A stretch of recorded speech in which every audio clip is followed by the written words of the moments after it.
ở bốc tơ mùi hay nó sao cồn chà ở bốc kla chẳng cồn có kla đây mẹ nọt bông ồn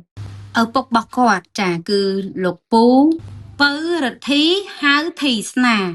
quạt bán khộp khất cho mùi nòm chôl và là tập hò thay khó chụp bạc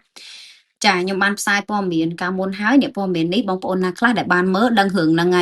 สมัยนี้คือตราบานคางกระทรวงมหาดไทยประกาศประกาศการเงี้ยบันดาอาซ้อนจำปูเวรสนัยโตเปิดทีจ้ะคือลูกปูได้เจียปุกเนี่ยคือประกาศประดาซ้อนหายอาการเงียบอกกอดคือดำใบบางเพลย์เอาแต่ละกาบันต้อนดิเตวิธีตามเพลย์ฉบับโดยไล่โกนปลอกบังกาหรือบอกกอดได้เมียนชโมท้าเปิดรัตนา គាត់គឺជាវរៈសន័យត្រីមេប៉ោះការពារព្រំដែនគោកស្ពានម៉ាឡៃត្រូវបានសមត្ថកិច្ចជំនាញរកឃើញនិងសង្ស័យថា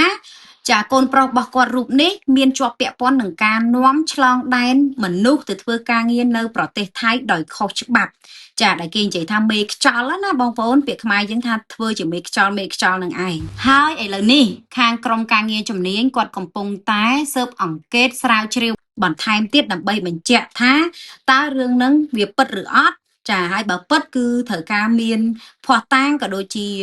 មានចំណាត់ការបន្តទៀតទៅលើកូនប្រុសរបស់គាត់ចឹងណាចានៅថ្ងៃទី20ខែកញ្ញាឆ្នាំ2025ប្រជាពលរដ្ឋខ្មែរមួយចំនួនសរុបទៅគឺ13នាក់ក្នុងហ្នឹងគឺមានភេទប្រុស8នាក់ហើយភេទស្រី5នាក់ត្រូវបានសមត្ថកិច្ចថៃវីរៈសេនាតូច1204ធ្វើការខាត់ខ្លួនក្រោយពីត្រូវមេខ្យល់នាំយកឆ្លងដែនចូលតាមច្រករបៀងក្នុងភូមិសាស្ត្រក្រោយផ្សារหนองពឺក្នុងឃុំផាសឹកស្រុកអរញ្ញខេត្តស្រះកែវទីតាំងឆ្លងដែនខុសច្បាប់នេះគឺស្ថិតក្រោមការទទួលខុសត្រូវរបស់លោកវីរៈសេនីយ៍ត្រីពៅរតនាប្រធានប៉ុស្តិ៍នគរបាលការពារព្រំដែនគោកស្ពានម៉ាឡៃដែលត្រូវជាកូនប្រុសបង្កើតរបស់លោកវីរៈសេនីយ៍តូពៅវុធីហៅធីស្នាមេបញ្ជាការរងវីរៈសេនាតូច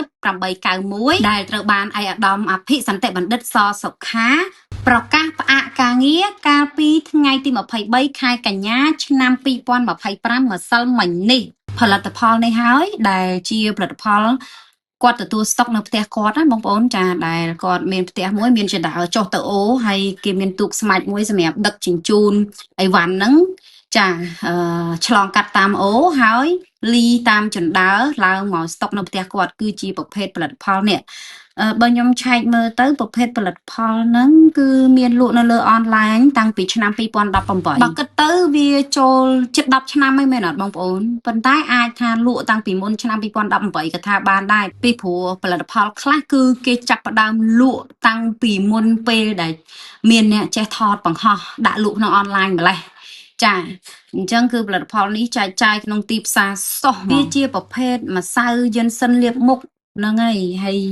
មានជាប្រភេទសារ៉ូមមានអីដែរមានច្រើនមុខដែរនិយាយទៅ